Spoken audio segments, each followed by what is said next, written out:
میرا دل بدل دے، میرا دل بدل دے، میرا دل بدل دے، میرا دل بدل دے، میرا دل بدل دے، میرا دل بدل دے، میرا دل بدل دے،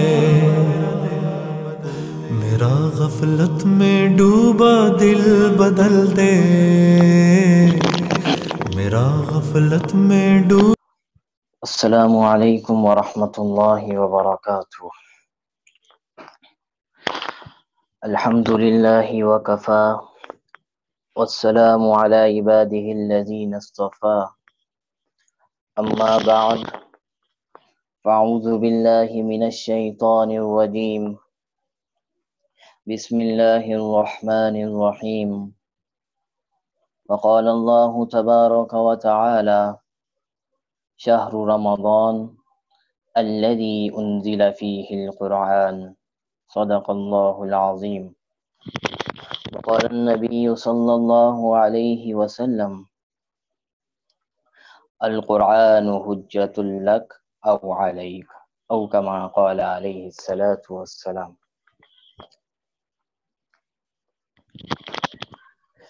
رب اشرح لي صدري ويسر لي أمري واحلل عقدة من لساني يفقه قولي.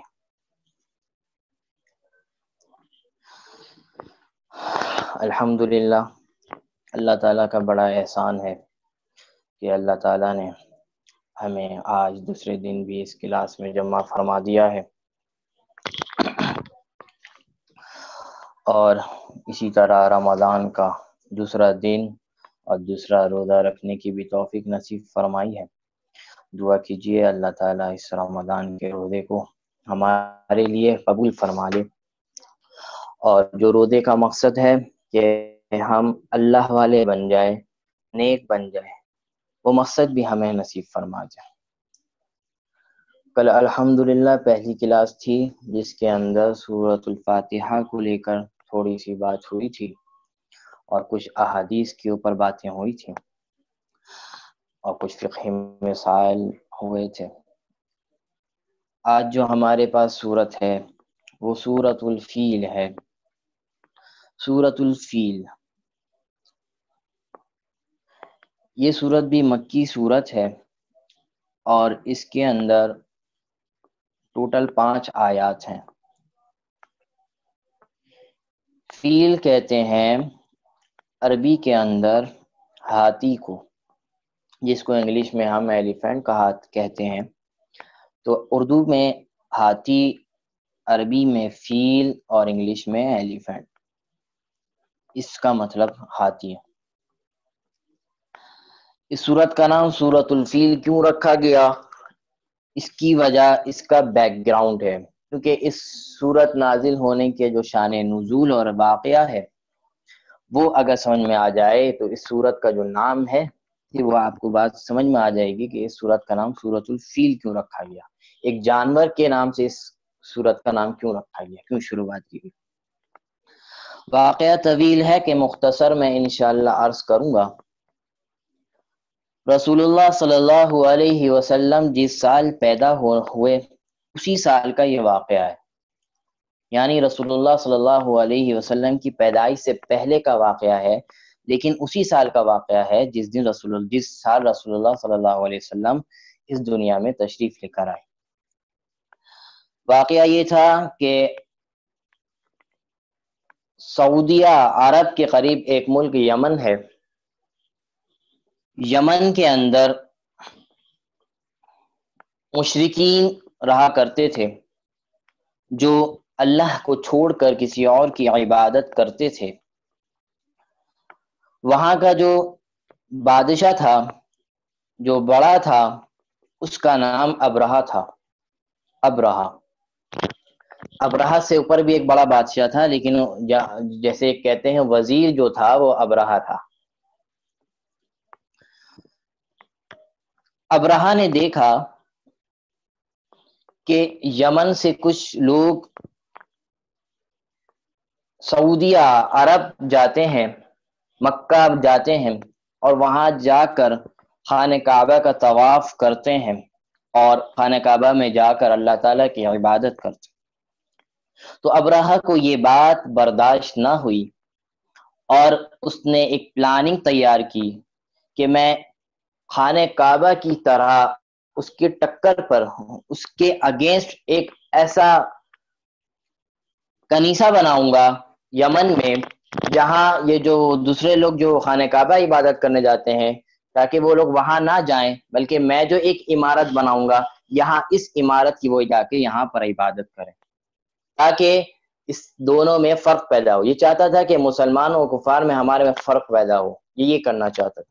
اس لیے اس پہچان کے لیے یہ کرنا چاہتا تھا کہ ایک ایسا عمارت خانہ کعبہ کی طرح ایک ایسا کنیسہ بنایا جائے، ایک عبادت گاہ، ایک چرچ گاہ، اور ایک جہاں پہ عبادت جو دوسرے حضرات کرتے ہیں، ایسا گھر بنایا جائے کہ لوگ وہاں عبادت کریں، یمن کے لوگ سعودیہ نہ جائیں بلکہ اس جگہ کی عبادت کریں۔ تو خیر اس نے اس پلاننگ کی اور اس پلاننگ کے تحت وہ گھر بھی بنایا اور بہت بہترین گھر بنایا۔ اس کے اندر اس نے ہیرے جواہرات اور سونے اور تانبے کے ذریعے اس کو بنایا، تعمیر فرمایا اور بہت خوبصورت بنایا تاکہ لوگوں کا رجحان بھی زیادہ اس طرف بڑھے۔ گلیمر رکھا اس کے اندر تاکہ لوگ اس کو دیکھ کے اس طرف آئیں۔ خیر یہ بنا دیا۔ اب بنانے کے بعد کیا ہوا؟ بنانے کے بعد یہ ہوا کہ اس کے بعد دو باتیں ہیں، دو روایتیں آتی ہیں۔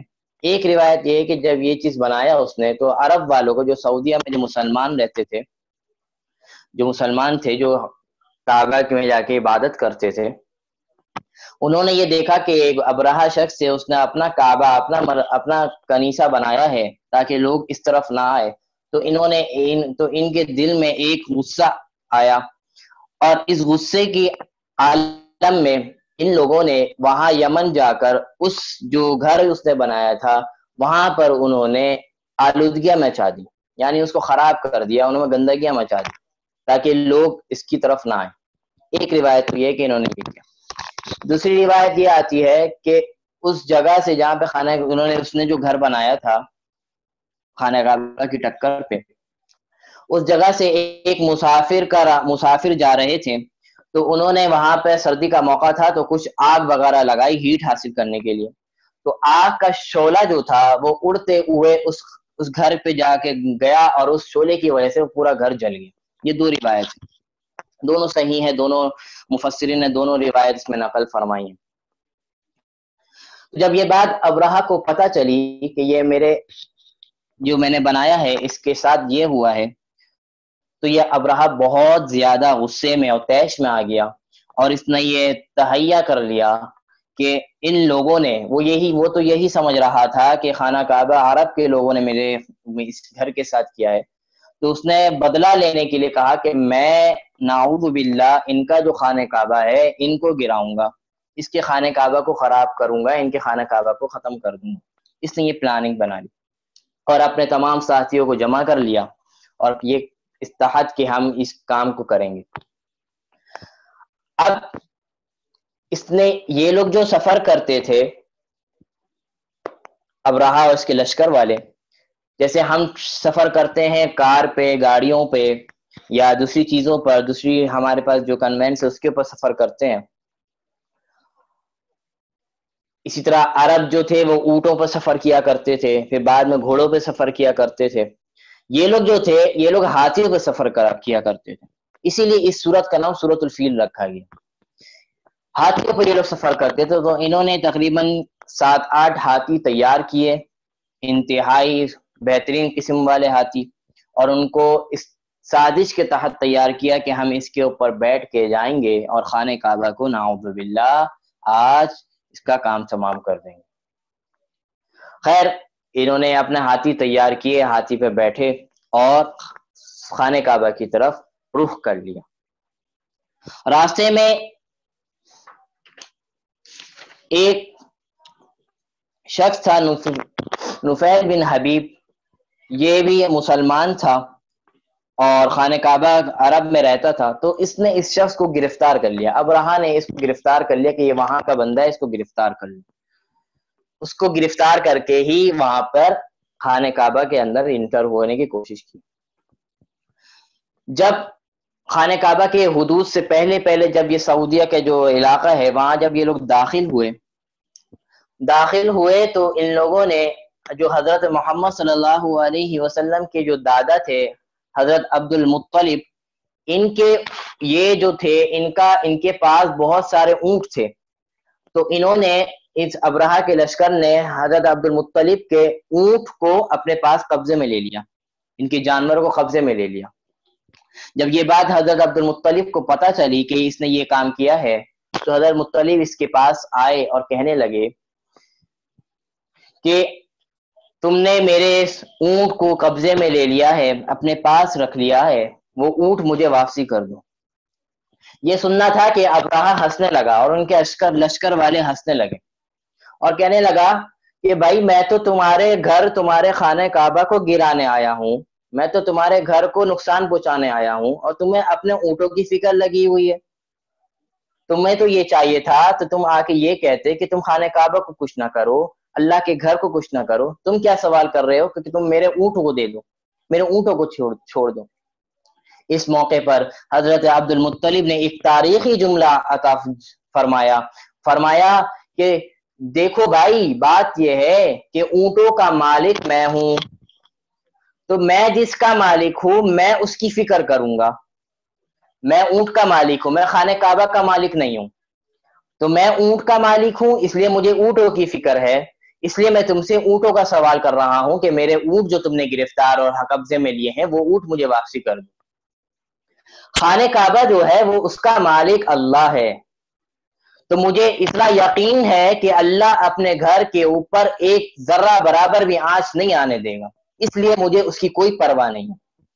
تم جس مقصد سے آئے ہو اللہ تعالیٰ تم سے بخوبی اس سے نمٹنا جانتا ہے، اس لیے مجھے کوئی فکر نہیں ہے کہ تم کس مقصد سے آئے ہو، اللہ کا گھر ہے، اللہ خود اپنے گھر کی حفاظت فرمائے گا۔ تو یہ تاریخی جملہ تھا، جب یہ جملہ کہا تو ابرہہ کے ہوش اڑ گئے کہ یہ اتنی بڑی بات اس نے کہہ دی۔ خیر اس موقع پر بھی وہ باز نہ آیا بلکہ خانہ کعبہ کی طرف اور بڑھنے لگا، لیکن اس کے اونٹ جو تھے انہوں نے اونٹ اس کے واپسی کر دیا حضرت مطلب۔ جب اونٹ واپسی کیے تو حضرت عبد المطلب نے بہت زیادہ اللہ سے گڑ گڑا کے دعا مانگی کہ اللہ یہ آپ کے گھر کو تباہ کرنے کی نیت سے آئے ہیں، یا اللہ آپ ان سے خود نمٹ لیں، ان کے جو انجام ہے اس کو یہ ابھی دکھا دیں، ان کے برے انجام کو۔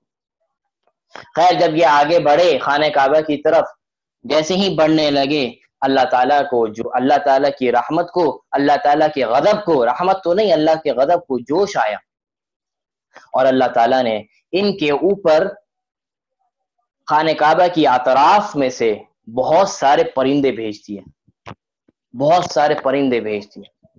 اب ان پرندوں کے چونچ میں اور ان کے جو پاؤں تھے، اس پاؤں میں اور چونچ میں چھوٹے چھوٹے کنکر تھے۔ اللہ نے ان پرندوں کو حکم دیا کہ جاؤ اس لشکر کے اوپر اس پتھروں کی بارش کر دو۔ یہ حکم کے تابع یہ پرندے جو کبوتر سے تھوڑے چھوٹے تھے یہ آئے، ان کے اوپر ان پتھروں کی بارش فرما دی۔ جب پتھروں کی بارش ہوئی تو اللہ تعالیٰ نے یہ جو چھوٹا سا کنکر تھا، اللہ تعالیٰ نے اس چھوٹے سے کنکر کے اندر گولی سے بھی زیادہ طاقت دے دی، اتنا اسٹرانگ بنا دیا کہ یہ پتھر ان کے سر پہ سے جاتا اور پاؤں کی زمین پاؤں کے نیچے سے نکلتا۔ اچھا ایک چھوٹا سا واقعہ اس کے اندر رہ گیا کہ جب یہ لوگ آگے بڑھ رہے تھے تو وہ جو جس کو انہوں نے گرفتار کیا تھا نفیر بن حبیب کو، اس نے ہاتھی کے کان میں آ کے بولا، جو سب سے جس کے اوپر ابرہہ سوار تھا اس ہاتھی کے کان میں بولا کہ یہ تمہیں اس مقصد کے لیے خانہ کعبہ میں لے کے جا رہا ہے کہ تم خانہ کعبہ اس لیے جا رہے ہو کہ تم لوگ کی جو پلاننگ ہے ان لوگوں کی یہ خانہ کعبہ کو گرانے کی ہے۔ تو جب یہ کان میں ہاتھی کے کان میں جب یہ کہا تو وہ ہاتھی اسی جگہ پر بیٹھ گیا اور وہ آگے نہیں بڑھ رہا تھا۔ تو ان لوگوں نے بہت کوشش کی، ان کو ہاتھیوں کو مارا، ناک میں انہوں نے رسی ڈالی، ہر جگہ پاؤں میں ڈالا، بڑے مشکل سے کھینچنے کی کوشش کری، لیکن یہ ہاتھی خانہ کعبہ کی طرف بڑھنے سے رک گیا، وہ وہیں بیٹھ گیا۔ جب انہوں نے اس کو دوبارہ یمن کی طرف لے کے جانے کی کوشش کی، شام کی طرف لے کے جانے کی کوشش کی، تو دوبارہ یہ ہاتھی کھڑا ہوا چلنے لگا اور جب مکہ کی طرف لے کے جانے لگے تو وہاں بیٹھ گیا. یہ اللہ کی رحمت تھی کہ ہاتھی بھی نہیں چاہتا تھا کہ یہ کام ہو.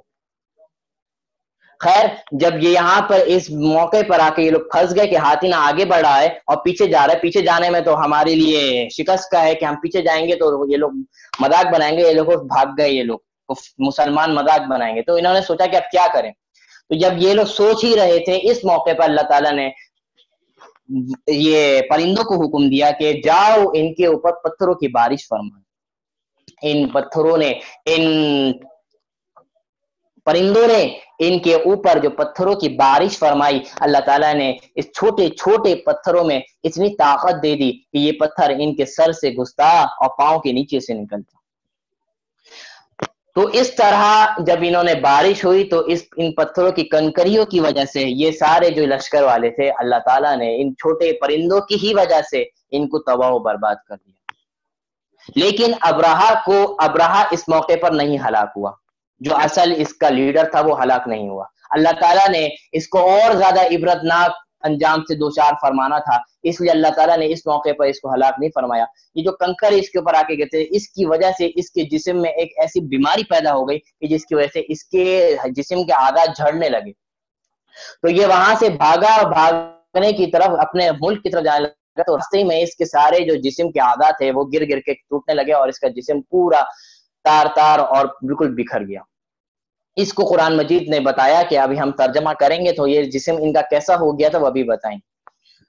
تو اس اسٹوری سے, اس قصے سے ایک مورل یہ ملتا ہے کہ اگر کوئی بھی شخص خانہ کعبہ کی طرف یا اللہ کے شعائر کی طرف غلط نگاہ سے دیکھے گا, غلط انداز سے آگے بڑھے گا, غلط سازشوں کی طرف بڑھے گا, تو اللہ تعالیٰ کو کوئی ضرورت نہیں ہے کہ اللہ تعالیٰ بڑے بڑے لشکر بھیجے ان کے مقابلے میں. اللہ تعالیٰ تو کن کہتا ہے اور وہ ہو جاتا ہے. تو اللہ تعالیٰ نے یہ مثال دی, یہ پیغام دے دیا کہ اگر تم میرے شاعر اسلام کی طرف بڑھو گے, میرے مساجد, میرے کعبہ, میرے لوگ, ایسے لوگوں, میرے اللہ والوں کی طرف آؤ گے تو مجھے کسی بڑے لشکر کی ضرورت نہیں ہے. میں چھوٹے چھوٹے پرندوں کی وجہ سے تمہیں ہلاک کر سکتا ہوں, چھوٹے چھوٹے پرندے بھیج کے تمہیں میں تباہ و برباد کر سکتا ہوں. مجھے کوئی ضرورت نہیں ہے کہ بڑے بڑے ایٹم بم ہو, یہ تمہاری ضرورت ہے, اللہ کے لیے کوئی اس طرح کی ضرورت نہیں. اللہ چاہے تو بغیر پرندوں کو بھی ہلاک کر دے, ایک ہوا چلائے اور ختم ہو جائے. اللہ نے بتایا کہ میں ان بڑی بڑی چیزوں کا محتاج نہیں ہوں, میں چھوٹی سی چھوٹی چیز بھی اگر تمہیں دے دوں تو مجھ سے برباد ہو جاؤ. تو یہ بہت بڑا درس ملتا ہے کہ کفاروں کے لیے اور جو مسلمان کے روپ میں کافر چھپے ہوئے ہیں ان لوگوں کے لیے بہت بڑا درس ہے کہ کبھی اس طرح کا انجام, اگر اس طرح کے کام کرو گے تو ایسا ہی تمہارا انجام ہوگا. اب سورۃ الفیل کا تھوڑا یہ جو قصہ تھا, یہ مختصر, یہ طویل قصہ ہے لیکن مختصر طور پہ میں نے بتایا تھا کہ آپ کو اچھی طریقے سے سمجھ میں آ جائے. اب سورۃ الفیل کو پڑھتے ہیں اور اس کا ترجمہ کرتے ہیں. اعوذ باللہ من الشیطان الرجیم, بسم اللہ الرحمن الرحیم. الم تر کیف فعل ربک باصحاب الفیل. یہ سورت رسول اللہ صلی اللہ علیہ وسلم کی پیدائش کے بعد اور نبی بنانے کے بعد نازل ہوئی. یہ سورت نازل کرنے کا مقصد تھا کہ رسول اللہ صلی اللہ علیہ وسلم کو وہ واقعہ بتانا تھا کہ ہم نے آپ کی پیدائش سے پہلے ایک ایسا کام کیا تھا جو پوری دنیا کے لیے مثالی بن گیا. وہ پیغام رسول اللہ صلی اللہ علیہ وسلم کو اس صورت کے ذریعے بتلایا جا رہا ہے اور ہم جو رسول اللہ کی جو امت ہے ان کو سمجھایا جا رہا ہے کہ یہ واقعہ ہوا. فرمایا کہ الم تر کیف فعل ربک باصحاب الفیل. کیا آپ نے نہیں دیکھا, رسول اللہ صلی اللہ علیہ وسلم کو کہہ رہے ہیں, کیا آپ نے نہیں دیکھا کہ ہم نے ہاتھی والوں کے ساتھ کیا انجام کیا, ہم نے ہاتھی والوں کے ساتھ کیا معاملہ فرمایا, کیا آپ کو نہیں معلوم. یہ اس طرح سے ایک طریقے سے اظہار کیا جا رہا ہے کہ آپ کو تو معلوم, مطلب آپ کو تو معلوم ہے لیکن ایک طرح کہتے ہیں نا کہ یار, جیسے ہم مثال کے طور پہ کہتے ہیں تم نے وہ آپ کو کام نہیں دیکھا, اس نے دیکھا ہوتا ہے لیکن ہم مثال یار تم نے وہ نہیں دیکھا, وہی موقع ہے. اسی طرح رسول اللہ صلی اللہ علیہ وسلم بتا رہے ہیں کہ بھائی آپ نے نہیں دیکھا, یعنی کیا آپ کو نہیں معلوم کہ ہم نے ہاتھی والوں کے ساتھ کیا معاملہ فرمایا. کیا فرمایا, علم یجعل کیدہم فی تضلیل. کیا ہم نے ان کی پلاننگ کو, کیا ہم نے ان کی سازش کو ناکام نہیں کیا؟ بالکل کیا. کیسے کیا؟ وارسل علیہم طیرا ابابیل. ہم نے ان کے اوپر پرندوں کے جھنڈ بھیج دیے. پرندوں کا جھنڈ بھیج دیا. یہاں پہ ابابیل اردو والا نہیں ہے، عربی والا ہے. اردو والا جو ابابیل ہے، جس کو ہم عام طور پر ابابیل کہتے ہیں، جو حضرت ابراہیم کے واقعے میں آتا ہے وہ پرندہ، وہ ابابیل عرب کا ایک خاص پرندہ ہے جس کو ہم اردو میں ابابیل کہتے ہیں، وہ عرب میں ہوتا ہے، وہ الگ پرندہ ہے. اس کا نام عربی کے اندر اندلب ہے اور اردو میں ہم اس کو ابابیل کہتے ہیں. لیکن عربی کے اندر جو ابابیل ہے اس کو اس پرندے کا نام نہیں ہے، بلکہ عربی کے اندر جو ابابیل کہا جاتا ہے وہ پرندوں کو جھنڈ کو کہا جاتا ہے. پرندوں کی جو بہت بڑی جماعت ہوتی ہے اس کو عربی کے اندر ابابیل کہا جاتا ہے. تو ہم نے ان کے اوپر کیا کیا؟ پرندوں کا جھنڈ بھیج دیا. پھر کیا ہوا؟ ترمیہم بحجارۃ من سجیل، جو ان کے اوپر پھینکتے تھے، برساتے تھے پتھر. کیسے پتھر؟ جو ایسے تھے جو بالکل جس طرح کہ آگ میں سلگائے ہوئے، اس طرح کے پتھر اللہ تعالیٰ نے اس کو بنائے ہوئے تھے. ایسے پتھر ان کے اوپر پھینکتے تھے. پھینکا تو کیا ہوا؟ فجعلہم کعصف مأکول، وہ لوگ ایسے ہو گئے جو خانہ کعبہ کو گرانے کی نیت سے آئے تھے، وہ لوگ ایسے ہو گئے جیسے ابھی گائے نے اپنا بھوسا کھا کر چھوڑا ہو. آپ دیکھتے ہیں بقرعید کے موقع پر جب گائے اپنا کھانا کھا رہی ہوتی ہے اور کھانے کے بیچ میں جب وہ کھانا چھوڑ دے تو اس کا کھانا اور چارہ کیسا عجیب سا لگ رہا ہوتا ہے، کتنا عجیب سا کہ کچھ ادھر پڑا ہوا کچھ ادھر پڑا ہوا، بالکل عجیب سا، دیکھنے کو دل نہیں کرتا.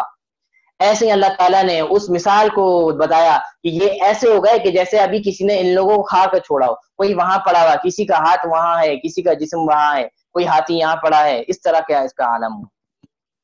تو یہ تھی مختصر سورۃ الفیل کا واقعہ اور اس کا ترجمہ اور مختصر تفسیر. تفسیر تو وہی ہے کہ ہم نے اس واقعے سے کیا سیکھا، یہی اس کی تفسیر ہے. باقی اس کے اندر واقعہ ہے، کوئی تفسیر کی ایسی بات نہیں. یہ تو تھا قرآن مجید کا ہمارا سورۃ الفیل، الحمدللہ آج مکمل ہوا. اب ہمارے پاس کچھ احادیث مبارکہ ہیں جو ہم پڑھیں گے. کل ہم نے الحمدللہ 4 حدیثیں پڑھی تھی، آج ہماری 5ویں حدیث ہے. اور میں جس کتاب سے حدیث پڑھ رہا ہوں اس کتاب کا نام معارف الحدیث ہے، جو حضرت مولانا محمد منظور نعمانی رحمہ اللہ کی ہے، اور یہ بہت بڑے محدث ہیں. اس کتاب الصوم کی حدیث ہے، حدیث نمبر 70، اور ہمارے درس کی حدیث 5ویں. بسم اللہ الرحمن الرحیم. عن ابی ہریرہ رضی اللہ تعالی عنہ قال قال رسول اللہ صلی اللہ علیہ وسلم من افطر یوما من رمضان من غیر رخصۃ ولا مرض لم يقض عنه صوم الدهر كله وإن صام او کما قال علیہ الصلوۃ والسلام. رواہ الترمذی. بخاری میں بھی یہ حدیث موجود ہے. حضرت ابو ہریرہ رضی اللہ تعالی عنہ سے روایت ہے کہ رسول اللہ صلی اللہ علیہ وسلم نے ارشاد فرمایا، اگر کوئی شخص رمضان کا روزہ بغیر کسی عذر کے چھوڑے، عذر کیا ہو سکتا ہے؟ اگر خواتین ہیں تو ان کے ایام ہیں، کوئی بیمار ہے یا کوئی سفر میں ہے، یہ سب شرعی عذر ہے جس کی وجہ سے شریعت نے روزے چھوڑنے کی اجازت دی ہے، چھوڑ سکتے ہیں. اگر یہ ایسی کوئی وجہ نہیں ہے، بغیر کسی عذر کے، بغیر کسی وجہ کے اگر کوئی شخص روزہ چھوڑ رہا ہے تو رسول اللہ نے فرمایا کہ ایک رمضان کا ایک روزہ چھوڑ دینا بلا عذر، پوری زندگی روزے رکھتے رہے، اس کا مقابلے کے نہیں ہو سکتا. اس روزے کے بدلے میں پوری زندگی روزے سے گزار دے، اس روزے کا بدلہ نہیں ہو سکتا. پورے سال روزے رکھے اس میں، تو وہ جو اجر اس رمضان کے روزے پر ملنا تھا، جو اس نے بغیر عذر کے چھوڑا، پوری سال رکھتا رہے روزہ، تو وہ اجر نہیں پا سکے گا. تو کتنی بڑی روزے کی فضیلت بتا دی کہ بلا عذر روزہ نہیں چھوڑو. اگر چھوڑو گے تو محروم رہو گے پوری زندگی، وہ اجر تمہیں نہیں مل سکے گا، بھلے تم پورا سال روزے میں گزار دو. تو حدیث کا مطلب یہ ہے کہ ہمیں کوئی بھی روزہ بغیر کسی شرعی عذر کے نہیں چھوڑنا. بھوک پیاس یہ کوئی عذر نہیں ہے، بھوک پیاس تو ہے ہی روزے کا نام. اگر روزے میں بھوک اور پیاس نہیں لگ رہی تو روزہ کیسا ہے؟ تو روزہ تو ہے ہی بھوک اور پیاس سے رہنے کا نام، اس پہ تکلیفوں کو برداشت کرنے کا نام. یہ کوئی عذر نہیں ہے، بلکہ یہ تو ضروری ہے، یہ تو ہونا چاہیے. عذر کیا میں نے بتا دیا. حدیث نمبر 71 اور ہمارے درس کی جو حدیث ہے حدیث نمبر 6، حدیث نمبر 6. بسم اللہ الرحمن الرحیم عن ابی ہریرہ قال قال رسول اللہ صلی اللہ علیہ وسلم من لم يدع قول الزور والعمل به فليس لله حاجة ان يدع طعامه وشرابه. یہ بھی بخاری شریف کی حدیث ہے. یہ حدیث بھی بڑی غور طلب حدیث ہے. رسول حضرت ابو ہریرہ رضی اللہ تعالی عنہ ارشاد فرماتے ہیں کہ رسول اللہ صلی اللہ علیہ وسلم نے ارشاد فرمایا اگر کوئی شخص روزہ رکھے اور روزہ رکھتے ہوئے کوئی غلط کام چھوڑ دے، غلط کام اگر نہ چھوڑے، جھوٹ بولنا، روزہ رکھے اور جھوٹ بولنا نہ چھوڑے، روزہ رکھے حرام کھانا نہ چھوڑے، روزہ رکھے گالی دینا نہ چھوڑے، روزہ رکھے غیبت اور چغلی کرنا نہ چھوڑے، تو اللہ تعالیٰ فرماتے ہیں کہ ایسے شخص کو اللہ تعالیٰ کی روزے کی کوئی ضرورت نہیں ہے.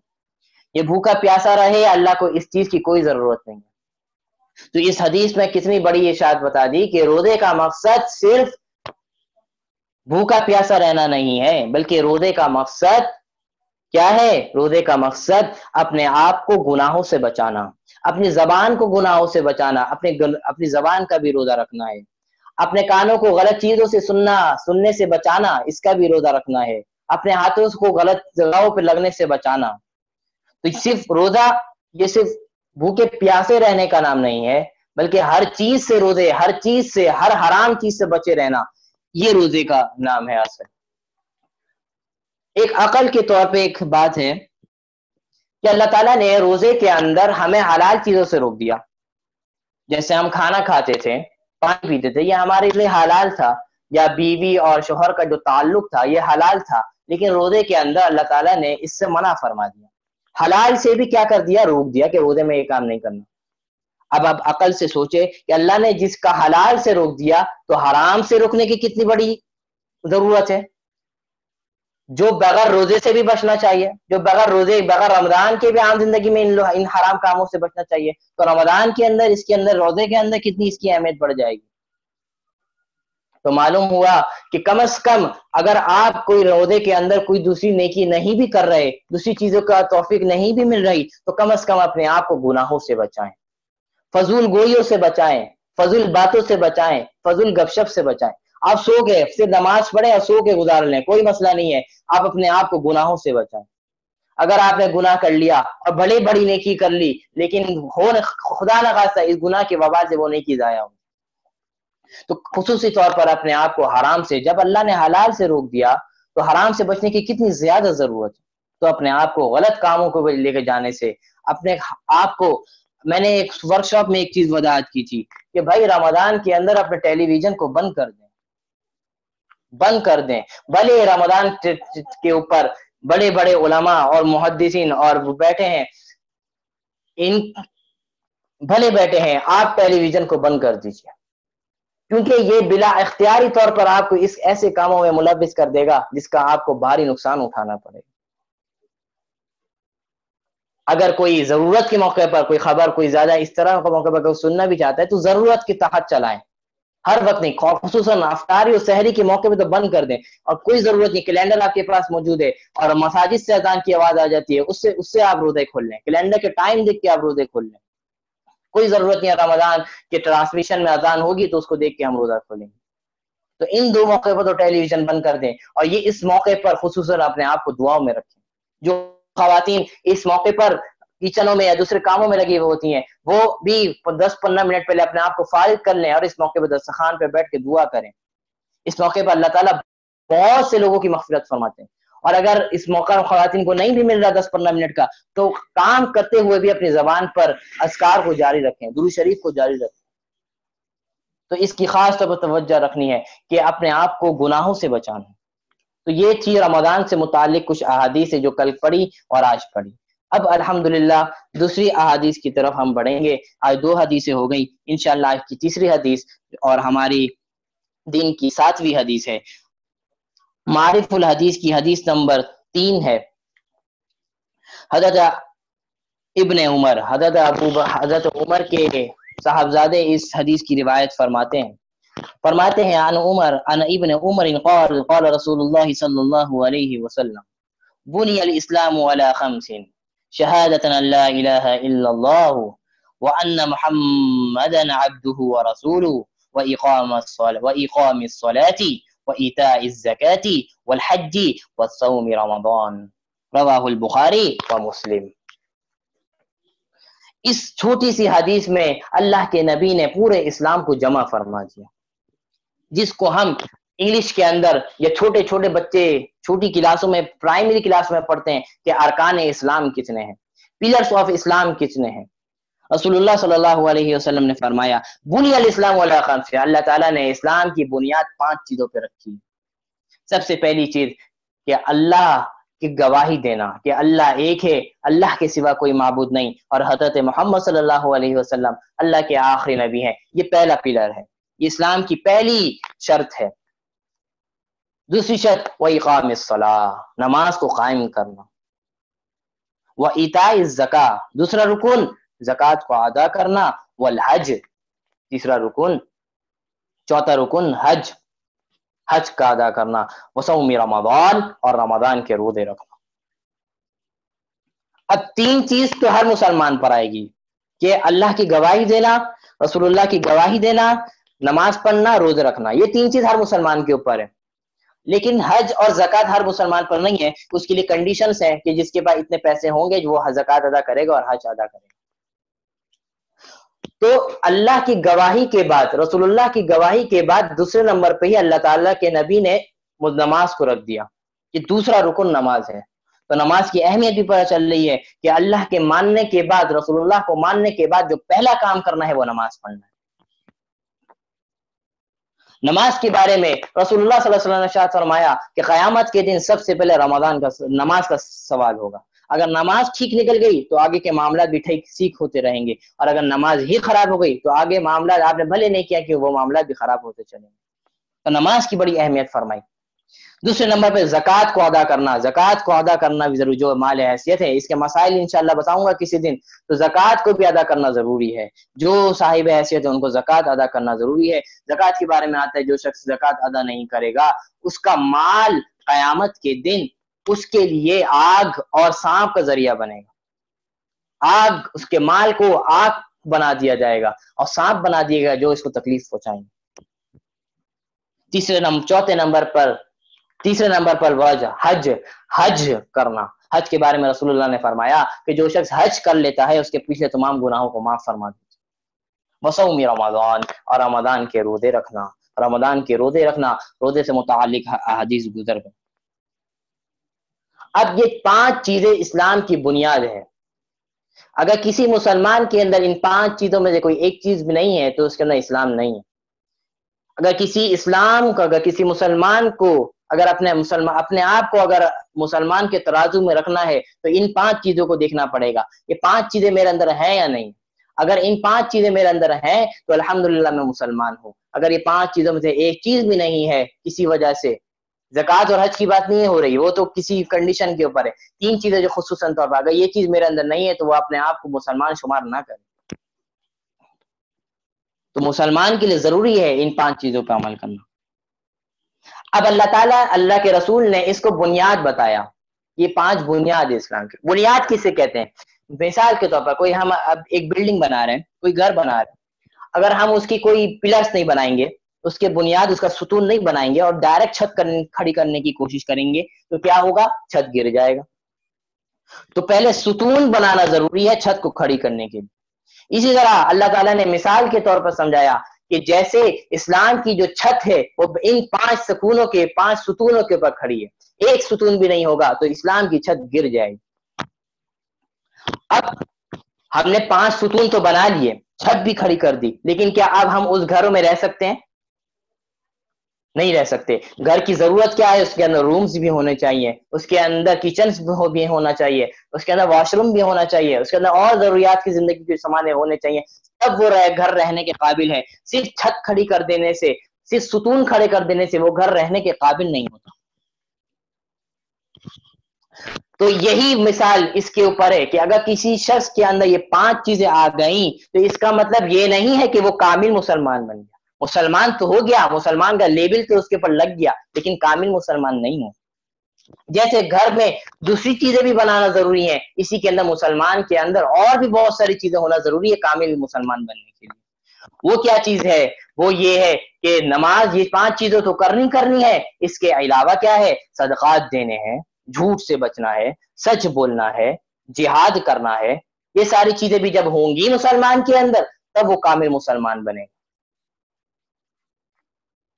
بہت سے لوگ دھڑلے سے کہتے ہیں کہ بھائی ہم تو نماز پڑھتے ہیں، ہم تو حج بھی کرتے ہیں، زکوٰۃ بھی دیتے ہیں، ہم تو پکے مسلمان ہیں. تو ان کو بتایا جائے گا صرف حج کر لینا، زکوٰۃ ادا کر دینا، نماز پڑھ لینا، روزے رکھ لینا یہ کافی نہیں ہے. یہ تو ضروری ہے، یہ تو ضرور، اس کے بغیر تو چارہ کار نہیں ہے، یہ تو لازمی ہے. اس کے علاوہ بھی جیسے گھر کو ڈیکوریٹ کرنے کے لیے اور چیزوں کی ضرورت ہے، اسی طرح مسلمان کو اپنے آپ کو سدھارنے کے لیے، مسلمان کو اپنے آپ کو سجانے کے لیے، ایک کامل مسلمان بنانے کے لیے اور بھی بہت ساری چیزوں کی ضرورت ہے. تو سب جب چیزوں پہ چلیں گے، ہم ساری گناہوں سے بچیں گے، نیکیوں کے سارے راستے اختیار کریں گے، تب ہم انشاءاللہ کامل مسلمان بنیں گے. اللہ تعالیٰ ہمیں ان سب چیزوں پہ چلنے والا بنا. تو یہ تھی ارکان اسلام سے متعلق یہ پانچ چیزیں جو ہر مسلمان کے اندر ہونی چاہیے.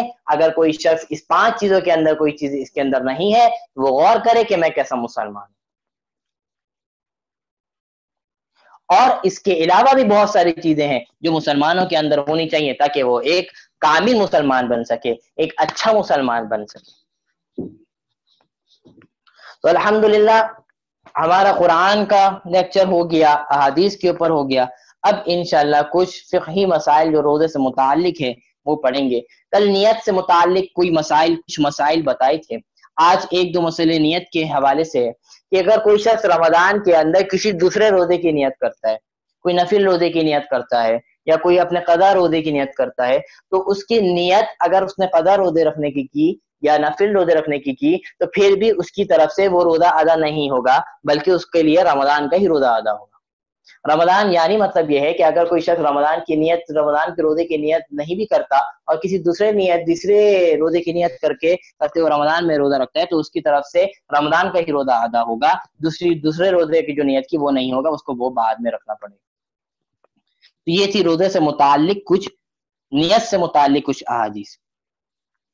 اب ان چیزوں کے بارے میں بات ہوگی جن چیزوں سے روزہ نہیں ٹوٹتا اور جن چیزوں سے روزہ ٹوٹ جاتا ہے، اور جن چیزوں پر صرف قضا ہوتی ہے اور جن چیزوں پر قضا بھی ہوتی ہے اور کفارہ بھی آتا ہے. اگر روزے میں کوئی شخص بھول کر کھا پی لے یا بھول کر ازدواج تعلق قائم کر لے تو اس صورت میں روزہ نہیں ٹوٹتا. اگر کوئی شخص بھول کر کچھ کھا پی لے یا بھول کر آپس میں جو میاں بیوی کے تعلق ہے وہ قائم کر لے تو اس صورت سے روزہ نہیں ٹوٹتا. اب مسئلہ یہ ہے کہ بھولنا اور غلطی میں فرق ہے. غلطی سے کچھ کھا پی لینا کہ روزہ مجھے یاد ہے کہ میرا روزہ ہے، اور روزہ یاد ہونے کے باوجود مجھ سے غلطی ہو گئی کہ میں نے کچھ کھا لیا، مجھ سے غلطی ہو گئی کہ میں بیوی کے پاس چلا گیا، تو اس صورت کے اندر تو روزہ ٹوٹ جائے گا کہ غلطی سے.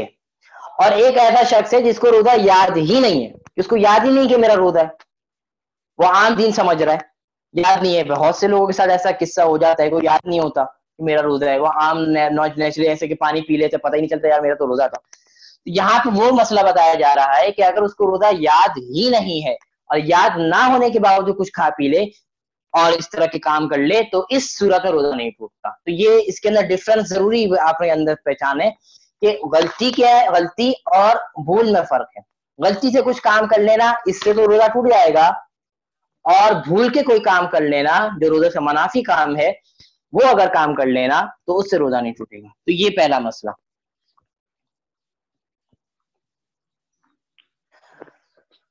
تو یہ ہو گیا. دوسرا مسئلہ کہ روزے کی حالت میں اگر ہمیں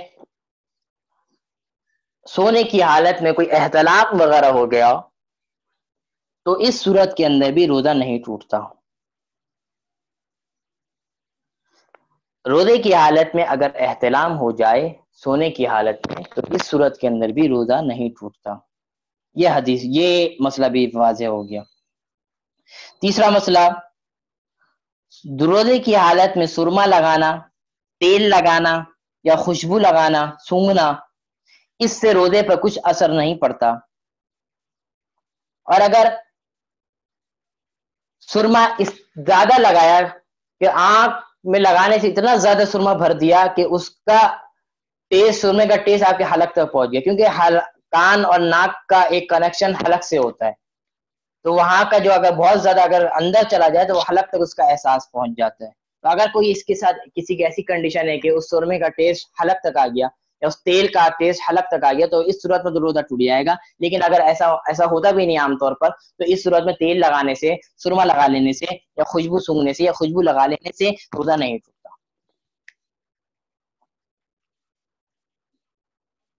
تو یہ تھے روزے سے متعلق 3 مسئلے جو آج انشاءاللہ 2-3 دن لے کے چلیں گے تاکہ اچھی طریقے سے ازبر یاد رہیں روزے کے مسائل۔ یہ بہت ضروری ہیں، بہت زیادہ پوچھے جاتے ہیں۔ تو یہ 3 مسئلے وہ تھے جن سے روزہ نہیں ٹوٹتا۔ پہلا کہ کچھ بھول سے کچھ کھا پی لینے سے روزہ نہیں ٹوٹتا۔ اس کے علاوہ سرما لگا یا احتلام ہو جانے سے بھی روزہ نہیں ٹوٹتا سونے کی حالت میں روزے میں۔ اور تیسرا، سرما اور خوشبو اور تیل وغیرہ لگانے سے بھی روزہ نہیں ٹوٹتا۔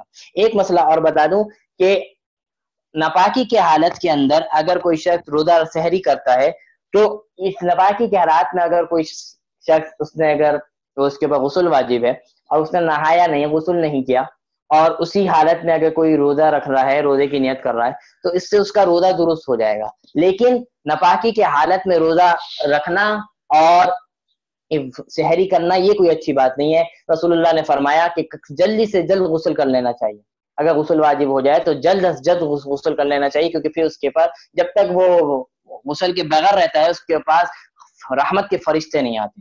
تو اس کا تو نقصان ہوگا کہ وہ اس حالت میں بیٹھا ہے، اس کا گناہ بھی اس کو ملے گا، لیکن روزے پہ اس پر کوئی اثر نہیں پڑے گا۔ روزہ انشاءاللہ اس کا اس حالت میں بھی اس کا ہو جائے گا اور روزہ رکھ سکتا ہے۔ اور کوئی وجہ ہے، کوئی پرابلم ہے، کوئی عذر ہے، نہیں نہ سکتا کسی وجہ سے، تو وہ روزہ رکھ لے، روزہ ہو جائے گا۔ نہ لینا زیادہ بہتر ہے۔ تو یہ تو تھے کچھ فقہی مسائل۔ آج کچھ جنرل نالج کے اوپر کچھ بات کریں گے، اسلامک جنرل نالج کے اوپر۔ تو رسول اللہ صلی اللہ علیہ وسلم کی زندگی سے شروع کرتے ہیں۔ رسول اللہ صلی اللہ علیہ وسلم کی مکمل جو عمر تھی وہ 63 برس تھی۔ یہ چیز جنرل نالج کی ہے، یہ چیز یاد رکھنی چاہیے۔ اگر آپ کے پاس نوٹ بک ہے تو لکھ لیجئے تاکہ یاد رہے۔ ہمارا آئیڈیل کون ہے؟ ہمارا آئیڈیل رسول اللہ صلی اللہ، ہم بڑے فخر سے کہتے ہیں کہ ہمارے آئیڈیل رسول اللہ صلی اللہ علیہ وسلم ہے، اور ہمیں رسول اللہ صلی اللہ علیہ وسلم کی زندگی کے بارے میں نہ پتا ہو تو پھر کیسا آئیڈیل؟ ہم کسی بڑے کو، کسی ٹیچر کو، کسی اپنے جس کو ہم بڑا سمجھ کو آئیڈیل بناتے ہیں تو اس کے طریقے پر چلنے کی کوشش کرتے ہیں، اس کی عادت اپنانے کی کوشش کرتے ہیں۔ لیکن جو ہم سب کا آئیڈیل ہے، جو رسول اللہ صلی اللہ علیہ وسلم کو اللہ نے خود جن کو ہمارے لیے آئیڈیل بنایا، ان کی زندگی کے بارے میں جو جنرل باتیں ہیں وہ نہیں معلوم ہو تو ہم کیسے آئیڈیل ہم نے ان کو بنایا؟ تو رسول اللہ کی زندگی سے جو اہم باتیں ہیں، جو اہم ان کی متعلق چیزیں ہیں، وہ ہر مسلمان کو معلوم ہونی چاہیے۔ تو رسول اللہ صلی اللہ علیہ وسلم کی مکمل جو زندگی تھی وہ 63 برس تھی، 63 ایئرس۔ 40 سال کے جب رسول اللہ صلی اللہ علیہ وسلم ہوئے تو 40 سال کی عمر میں رسول اللہ صلی اللہ علیہ وسلم کو اللہ تعالیٰ نے نبوت دی۔ نبوت کیسے دی وہ واقعہ انشاءاللہ کل بتاؤں گا۔ 40 سال کی عمر میں رسول اللہ کو اللہ تعالیٰ نے نبی بنا دیا۔ اب 40 کے بعد 63 میں پلس کریں گے تو کتنے بنیں گے؟ 40 کے بعد کتنے پلس کریں گے؟ 63 بن جائیں گے۔ تو ہر کوئی اگر پلس کرے تو 23 ایئرس بن جائیں۔ 40 میں 23 جمع کر دیں تو پھر وہ 63 بن جائے گا۔ تو معلوم ہوا رسول اللہ صلی اللہ علیہ وسلم کی جو نبوت کی زندگی تھی وہ 23 سال تھی۔ 23 سال اللہ کے نبی اس دنیا میں نبی بن کر رہے۔ ویسے 63 سال رہے، اور نبی بننے کی جو عمر تھی، جو دورانیہ تھا، جو ڈوریشن تھا نبی کا، وہ 23 سال تھا۔ اور صرف 23 سال کی عمر میں اللہ تعالیٰ نے، اللہ کے نبی نے پوری دنیا میں اسلام کو نافذ فرما دیا۔ آج کے بڑے بڑے کافر بھی یہ لکھنے پر مجبور ہے کہ ایسا انقلاب ہم نے زندگی میں نہیں دیکھا کہ 23 سال کی زندگی کے اندر وہ اتنا بڑا انقلاب آ گیا۔ جو پہلے جہالت میں جو زندگی ڈوبی ہوئی تھی، جو لوگ جہالت میں پڑے ہوئے تھے، جو بیٹیوں کو زندہ دفن کرنے پر فخر کیا کرتے تھے، جو دوسروں کو تکلیف دینے پر فخر کیا کرتے تھے، جو شراب پینے پر، زنا کرنے پر فخر کیا کرتے تھے، اللہ تعالیٰ کے نبی نے اس 23 سال کی عمر میں، 23 سال کی زندگی میں وہ سارے کام کو ختم فرما دیا اور اسلام کو نافذ فرما دیا۔ آج کے بڑے بڑے کافر بھی اس بات پر حیران ہیں کہ یہ کیسے ہو گیا کہ 23 سال میں رسول اللہ نے اتنا بڑا کام کر کے دکھایا۔ یہ تو رسول اللہ کی محنت اور اللہ تعالیٰ کی عطائیں تھی جو یہ 23 سال کے اندر یہ واقع ہوا، اور آج کی بات ہے ایسا انقلاب کبھی زندگی میں آ ہی نہیں سکتا جو انقلاب رسول اللہ نے 23 سال کی زندگی میں کر دیا اور پوری دنیا تک یہ اسلام پہنچ گیا۔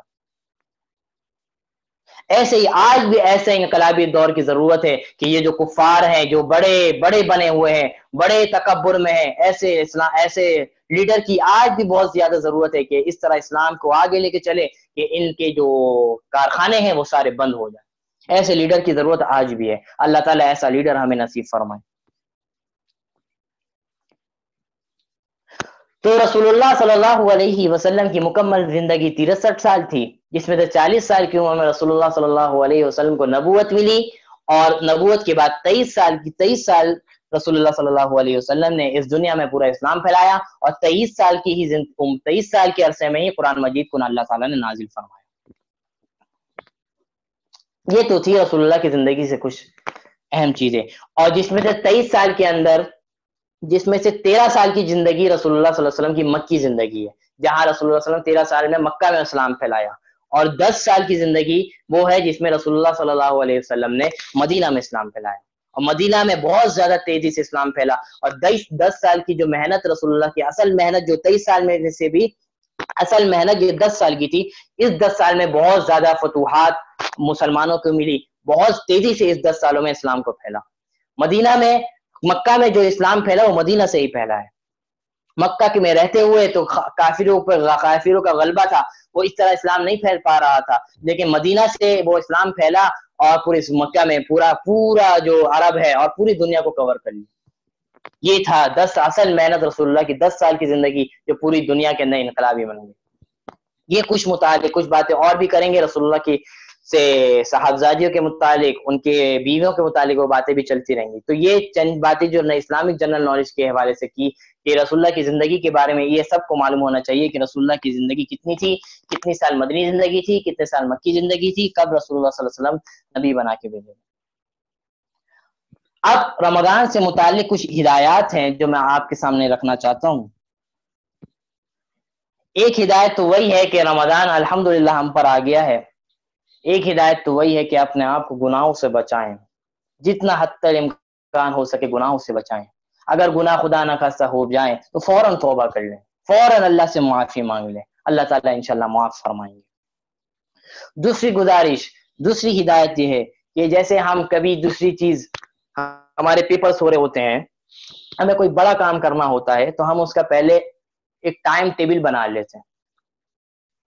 کوئی ٹیسٹ کی تیاری کرنی ہے تو ہم جیسے بچوں کے ایگزامس ہو رہے ہوتے ہیں تو ان کا ٹائم ٹیبل مل جاتا ہے، اگر والدین بھی ان بچوں کو ٹائم ٹیبل بناتے ہیں کہ یہ کام، یہ ٹائم اس کے پڑھنے کا ہے، یہ ٹائم کھیلنے کا ہے، یہ ٹائم اس کام دوسری چیزوں کا۔ تو اسی طرح ہم خواتین کو، ہر مسلمان کو چاہیے کہ رمضان کا ایک ٹائم ٹیبل بنا۔ آج دوسرا روزہ ہے، کوئی زیادہ دن نہیں گزرے، آج ہی بیٹھ جائیں، ایک ٹائم ٹیبل بنائیں کہ مجھے اپنے رمضان کس طرح گزارنا۔ اس ٹائم ٹیبل سے فائدہ کیا ہوگا؟ فائدہ یہ ہوگا کہ ہمارے سارے کام بھی اچھے سے ہو جائیں گے اور عبادت بھی اچھی ہو جائے گی۔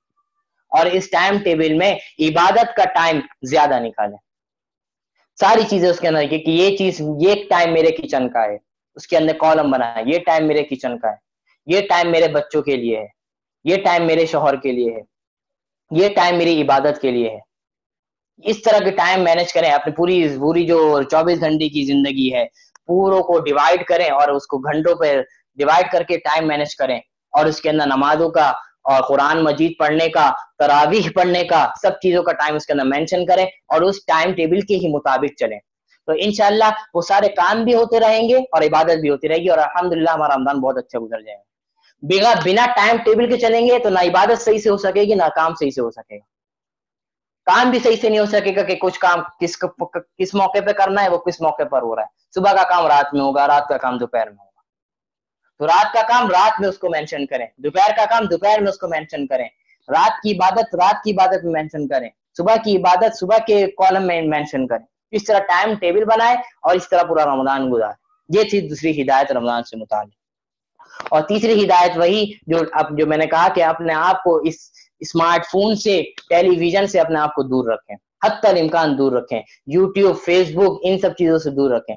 ضرورت ہے بہت زیادہ تو استعمال کر سکتے ہیں، لیکن زیادہ سے زیادہ وقت اس میں نہ گزاریں، زیادہ سے زیادہ ٹیلی ویژن کے آگے نہ بیٹھیں، زیادہ سے زیادہ وقت قرآن پڑھنے میں۔ قرآن کا مہینہ، اصل میں رمضان کا مہینہ قرآن کا مہینہ ہے، سب سے زیادہ قرآن کی کثرت سے زیادہ اس میں تلاوت کرنی چاہیے۔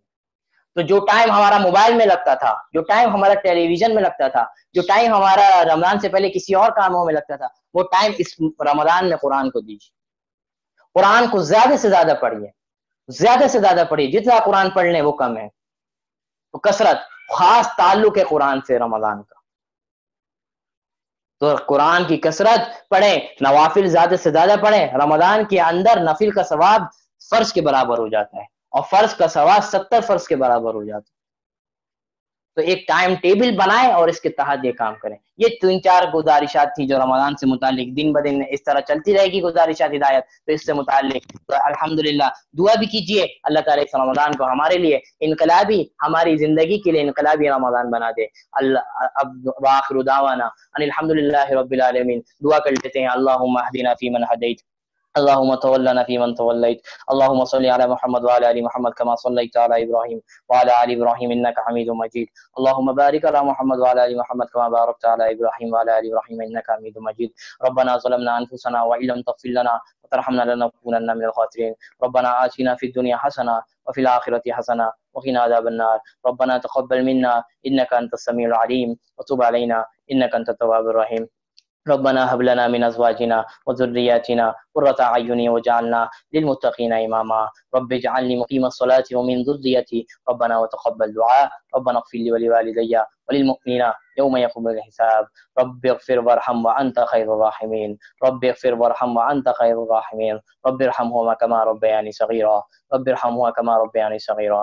یا اللہ آج الحمدللہ دوسرا روزہ ہم نے رکھا ہے، یا اللہ اس روزے کو قبول فرما لیجیے، یا اللہ اس روزے کو بعافیت مکمل فرما دیجیے، بعافیت مکمل فرما دیجیے، یا اللہ ہمیں زیادہ سے زیادہ نیکیاں کرنے کی توفیق نصیب فرما دیجیے، گناہوں سے حتی الامکان بچنے کی توفیق نصیب فرما دیجیے، یا اللہ جو سیکھ رہے ہیں، جو پڑھ رہے ہیں، یا اللہ میرے بولنے میں، میرے سمجھانے میں یا اللہ برکت نصیب فرما دیجیے، یا اللہ اس کو سب سے پہلے میرے عمل میں لا دے، یا اللہ سب سے پہلے اس پر میں عمل کرنے والا بن جاؤں، اور یا اللہ سیکھنے سے زیادہ عمل کرنے والا بنا دے، یا اللہ رمضان کو جس طرح رسول اللہ صلی اللہ علیہ وسلم نے گزارا اسی طرح ہمیں بھی گزارنے کی توفیق نصیب فرما دیجیے، اس طرح صحابہ کرام و تبع تابعین نے گزارا اسی طرح گزارنے کی توفیق نصیب فرما دیجیے، ہر فضل کام سے بچنے کی توفیق نصیب فرما دیے، غیبت چگلی سب سے بچنے کی توفیق نصیب فرما دیے، یا اللہ جو رمضان میں پچھلے سال تھے اس سال نہیں ہے سب کی کامل مغفرت فرما دیجیے، جو اس دنیا سے رخصت ہو گئے سب کی کامل مغفرت فرما دیجیے، سب کو شفا کاملہ، جو بیمار ہے سب کو شفا کاملہ نصیب فرما دیجیے، یا اللہ اس رمضان کی برکت سے جو مصیبت ہم پر آئی ہوئی ہے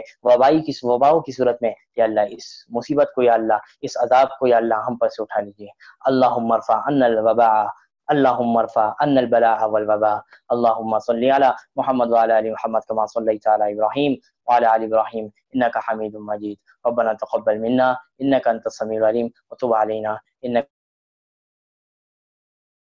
التواب الرحیم، آمین برحمتک یا ارحم الراحمین۔ السلام علیکم ورحمۃ اللہ۔